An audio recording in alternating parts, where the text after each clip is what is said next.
Excuse the fluff in my hair, but yeah, a lot of you guys have been asking about the Street Fighter 6 and Zenless collab that got announced, or rather the article.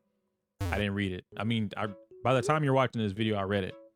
At that time when you asked me, I didn't read it. But I'm actually making this video so I can double down with Smack, because I saw his community post and I chuckled. I saw the comments and then I watched the video and I saw a couple other things on Twitter. Y'all might be a little brain rotted. Y'all might be a little like intellectually malnourished. I don't want to attack everybody, but it's kind of weird and it's really odd whenever the Hoyo space, and it's only the Hoyo space, how the Hoyo space like just amalgamates this idea that only Genshin or only Hoyo games matter and that anything outside of that doesn't exist is crazy to me. But let me elaborate from a fighting game perspective on why this particular collab, this announcement, is way bigger than you think. So if you don't know, this is coming from IGN's latest article, or rather one of their latest articles, with the producer, if I'm not mistaken, being Jinyu Lee, that they had at a media event and they were able to get an interview with him just briefly, and they gave us some information on that. And so while most of us thought that this game was inspired by Persona 5, which it kind of is, just like from the urban city aspect of it,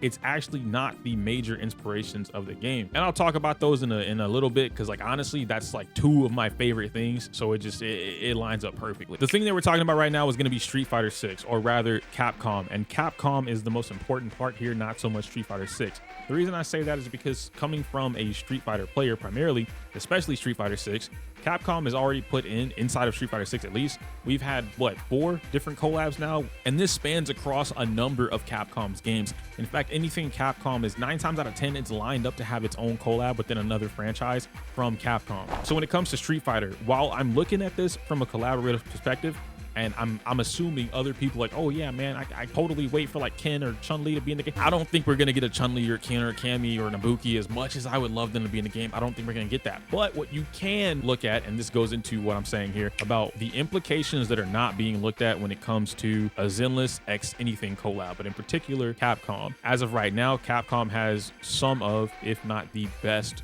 video game assets on the market. You take a company like Hoyoverse, which has recreated the it's not Unreal, it's the other engine, I forget what it is, but they've recreated the game engine itself. Like, they've messed with this game engine so much that it's no longer this game engine. It's their Unity, I think is what it is. It's Unity 4 or something like that. They've messed with this so much that it's basically the Genshin engine or the Hoyo engine, and they're able to do whatever they want, however they want, and it's just theirs. No one else is recreating this. You take Capcom, who has completely retwisted their own version of Unreal Engine and then turned it basically into the Capcom engine. I don't really know how to explain it. A good example of this would be Monster Hunter World, Monster Hunter Wilds getting ready to come out, and then all of the Resident Evil remakes, right? If you look at the Resident Evil remakes in particular, all of them are running on this particular engine, and it's so beautiful. So you take two companies that have established, hey, we've created our own engine. We've taken something graphically and turned it into our own thing. When you put two powerful minds, two creative minds in the same space, what do? They come up with banger ideas. It doesn't matter if they're collaborating or not. If the producer of Capcom, the runner of Street Fighter 6, is in Mr. Lee's ear and he's telling him, hey, yo, you know what you should do? We got this character called Cammy. Cammy has dive kicks, and we also got a character called Ibuki. Ibuki has what we call Samuji loops, okay? And she like does a spin kick and she can link them together. What if you took the concept of that and then took those moves, we'll give you the assets, and then you put it in Zenless? Why would he do that, EO? Because he likes the game. If he likes the game, if he's actively playing the game, hey man, my buddy is the producer of Street Fighter 6. His favorite character is Chun-Li. He loves spinning bird kick. We should put that in the game, and that's what they'll do. It's that simple, okay? But I have more examples for you to kind of break down everything that I saw, or rather the Capcom franchises that I saw Smack pull up, and then I want to break these down even further for like why you guys should be thinking about this in an ecstatic way. So I already talked about Street Fighter, and I talked about some of the characters. Mostly, we're gonna go over the mechanics, or rather the concepts of these characters. Cammy having a dive kick, having spiral arrow, having the hooligan combo, Chun-Li having spinning bird kick, Ibuki with the Samuji loops and the neck breaker, just the movement overall, the dash. And then of course you have Ken having fireball, having cancels, having uppercuts, and all of this stuff leads into what can we do with a character. The concept of this alone, just Street Fighter characters in general having over 100 something characters, you have almost an infinite amount of ideas, concepts, executed perfectly, or even half-assed if you want to look at like Alpha 3, for instance, and you can put these characters in a Zenless. Now you have an infinite resource of creating brand new characters that are interesting, that attract not only gacha game players because they've never seen stuff like this before, but now you're attracting a fighting game player audience. I say this because, just like Smack mentioned, getting gacha game players to play something, they're on and off, right? A lot of you guys are like, oh yeah, Genshin till the day that I die, Star Rail till the day that I die, Nikkei till the day that I die. That's your game, you're sticking to it. That's totally fine. But when you look at it from like anyone else, some of the things that I always say when it comes to Zenless as well as Wuthering, there were actually one key thing that I said about both of these games, and it was the same exact thing. I said the one thing that would ruin each game is if they keep making content or they keep making development on the game and they have no idea who their target audience is. Wuthering is going through that right now, where they want a hardcore player base and they also want casuals, and what they're trying to do, from what we can tell, is convert casual players into hardcore players that grind on the game all day as if it were an MMO. The problem with that is you don't have the MMO aspects built into the game to keep players there. So it goes from casual, oh, we could get to end game, that takes too long, drop the game, go play something else, and now you're left with like a 5% of hardcore players. Zenless's problem back in CBT2 was that they wanted to introduce a casual, have fun, here's a lot of crazy combos and things that you can do in the game with roguelike features that we want to focus on some in-game compared to our other two Hoyo brethren, Genshin and Star Rail, and we want to get you there. Their problem was, we don't like this TV stuff. It's too many TA, bro. You got to cut this out. Why is the resources taking so? There's too many resources. What's going on here, man? I can't do that. Oh man, gameplay is cool. Why the enemies not fighting back? What's going on? Where it's easy. I could just mash square and triangle. Come on, bro.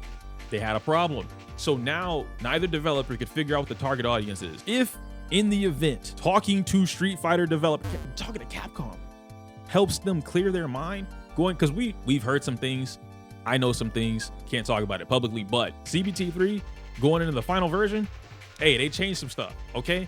And because of that, I'm just assuming it's because of this Capcom stuff, and their mind is clear, all right? They have more clarity on what it is they want to do in their target audience. If their target audience is bringing in new people who don't play gacha games and having something to feed gacha game players, that's an automatic dub. Easy. That's an automatic dub that people are not thinking. F the collab. I don't care about, hey man, are we gonna get Chun-Li in the... I don't care. I don't even like Ryu. All right, I like Akuma. I don't care if Akuma's in it. I want them to take the practices and concepts, put it in Zenless. But Street Fighter's not the only thing that we have to talk about. Beautiful Joe, which, listen, some of y'all know what I be saying and some of you don't. You all, what are you saying at the beginning of Henshin a Go-Go, baby? That is literally from... If you didn't know what I was saying, I'm a Beautiful Joe, babe. Come on, bro. If they took anything Beautiful Joe related, the Super Sentai action from that, right? Anything Super Sentai, which pump it in the game, I already know what's coming. Pump it in the game, Beautiful Joe. There are mechanics in Beautiful Joe that could absolutely be implemented in the Zenless Zone Zero. Be abused, be fun, slow down mechanic, whatever you want to do, right? All of this stuff from Beautiful Joe, slap it in the Zenless. You call it a done deal, bro. I would orgasm if I saw some beautiful anything in ZZZ. Next, we can talk about Monster Hunter, because Monster Hunter is, you don't even need characters for Monster Hunter. You take the monsters. We already know that Zenless has this post-apocalyptic kind of like netherworld-ish or void world theme with the monsters. But if you were to take a Rathalos and put it in the game, you were to take a Tigrex and put it in the game, anything like a Zenalgr, Electron, whatever the case may be, right? You could take freaking, I hate this monster. I can't even think of I don't remember the monster's name, but the one that Basil Geese. I can't stand that motherfucker. You could take that and put it in the game. And a perfect example of this from another gacha game, they didn't admit it, but I know what it's from. And when I saw it, that's why I was like, oh shit, I'm gonna play the game now. Punishing Gray Raven. PGR has an event that was not permanent, although it should have been, and it added a monster that almost bar for bar had the same model as a Nargacuga or a Tigrex, which is they're like the Panther or Tigrex, right? The tiger type monster in the game. And so basically PGR took the same move set, the spin tail move, the flip attack, the tail slam, the jump high in the air and then throw spikes at the ground. They took the entire bone of Tigrex slash Nargacuga and then put it in their game. What's stopping Zenless from doing that, but with Capcom's assets, approval, and here's how we did it. Here's how to perfect it. Here's how to put more monsters in the game. In fact, take an entire world. That's another thing that no one is talking about right now, how this collab has so much potential. Take the world of Monster Hunter. Hey, bro, we heard you like Legia Crust. Go ahead and take Mogi Village or Mogi Village, slap it on in the game. Call it a done. Go ahead and take Poke Village. Shout out to Mr. Poke. Slap it in the game.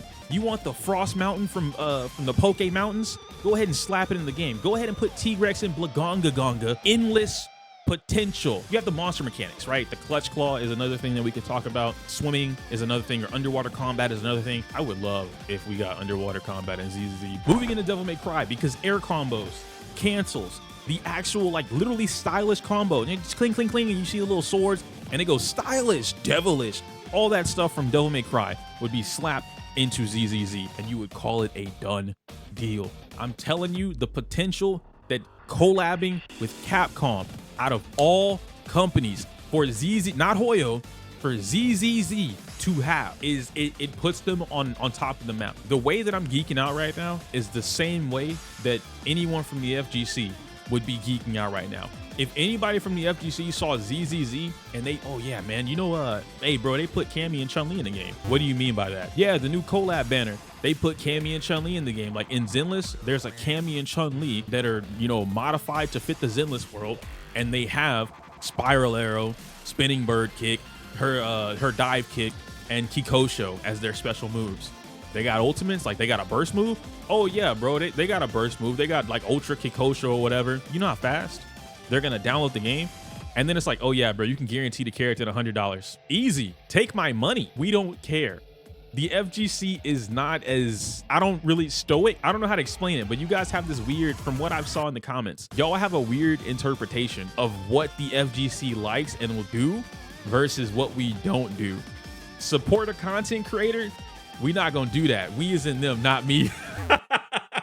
I had to throw that little sly mark in there, but in all seriousness, we do a lot. We will jump. Anything that allows us to beat somebody's ass or do sick ass combos, we're locked in. Wrapping this up, I want to talk about Mega Man just briefly. Anything. Mega Man, anything. The world, the Mega Buster, anything that you want to add into it. Even better, I would love if we got Mega Man X. What do I mean by that? I mean, you know how, well, some of you don't know, but if you play Mega Man, you know what I'm talking about. Mega Man has the ability to basically copy his enemies and then get their power. Even if it wasn't permanent, I would love if we had a zone or a world that allowed you to do that. In Zenless, there's a boss that phases through and he disappears or slides across the screen. He shoots an arrow and then the arrow kind of stuns you for a bit. What if we defeated that and like, okay, cool. So now during the roguelike, you have the ability to use his ability and you can zoom across the map. That would be sick. I would love inspiration like that from Mega Man and slap it into Zenless. That's OD. That's a golden idea. Yo, Zenless, Mr. Lee, I give you full permission to take what I'm talking about, even though you're probably already thinking about it.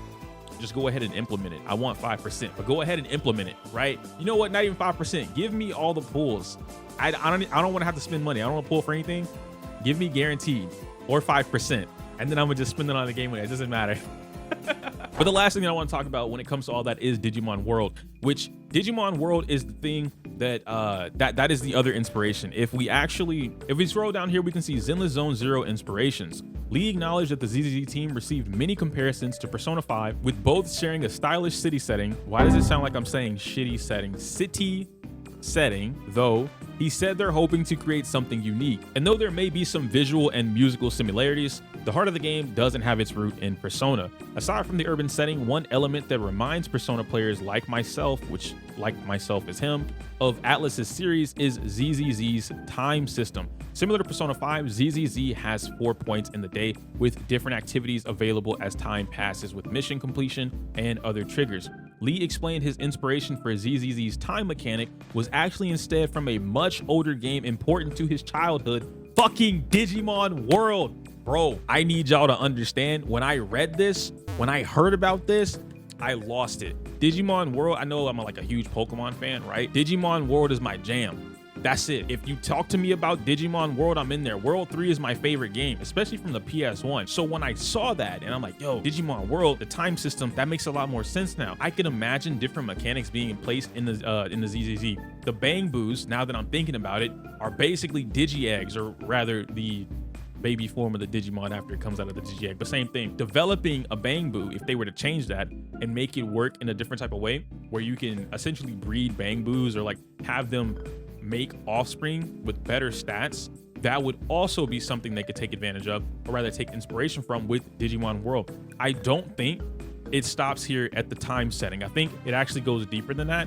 We just don't have access to it because all of us have only been able to play basically the one zone of the game. Coming back to the paragraph, the 1999 game also features a clock with specific events that happen at particular times throughout the day. These are going to be certain events where like maybe you can see Ambi hanging out and she's waiting for you to get ice cream with her, or you see Nicole and she's asking you to help her get her money back, things like that. The other major inspiration was surprisingly Street Fighter 6, and we've already gone over this. Though ZZZ is an action game more akin to Devil May Cry and not a fighting game, you can see the inspirations in its fast combat, emphasis on stunning enemies, and chaining combos. That last little bit, that whole sentence, is very important. What this is telling me is that the future iteration of characters that we're going to be seeing coming through from 1.1, or even, you know, Zuyan coming in the game, because I've had a chance to play her, going from that all the way to 1.1, 1.2, all the different designs that we've seen, I could easily see new characters coming into the game and then pretty much focusing on exactly what we just saw. Chaining attacks or chaining combos together between teammates. So maybe we can see what I was looking forward to or hoping for would have been something like assist combos, right? That would be something great to implement in the game. R1, L1, and then you can summon a character and they'll come out and do something. Or having a character and their special ability or their action, their passive, is to be able to trigger coming out in the field while there is an active driver on the field and then doing whatever it is, or having an ability to do that, hitting like a baseball bat or an orb, whatever, that bounces around in between your attacks, or leaving an orb or something like that on the field so that you can chain attacks together. That would be pretty sick. And then of course the emphasis on stunning enemies that I'll go over in a whole different video, but I've talked about it before, how days is important, or these stats in the game are important. Anomaly buildup is important. And in Zenless in particular, while yeah, the Google Sheets and everything else will matter, it's gonna matter for a different reason, not so much for like, this is your best relic set, do this, because you don't really have a best combo, right? But I will say, being the gamer that I am, playing the game and then talking with other people who are fighting game players like Soul, who have done this thing, Rihu, we've all done this thing. The combos in the game may be basic, but I promise you it's something that you're not gonna see in Google Sheets. Anyhow, I'm gonna wrap up today's video. I think I've held y'all's interest or time long enough. I really just wanted to come in here and like talk mad shit, because when I saw what happened with Smack and like I saw the responses he was getting, I got a little heated because I'm like, yo, why are y'all this dumb? But I don't want to say that because I don't want to call you guys that word, right? You just didn't know, right? That's you didn't know. You were unaware and now you're educated. Yeah, I fed your intellect. You are no longer intellectually malnourished. So now when you see something like this with the collab, when you hear us talking about Capcom X ZZZ, now your perception of like concepts leagues above what you had before, right? Let me know your thoughts and opinions on the video down below and tell me how you feel about this entire collab, what you're looking forward to. I don't know, let me know. If one of you tell me Onimusha is your favorite Capcom game, I'll believe it. Anyway, I can't say my usual outro because it's inappropriate for YouTube. Smell you later.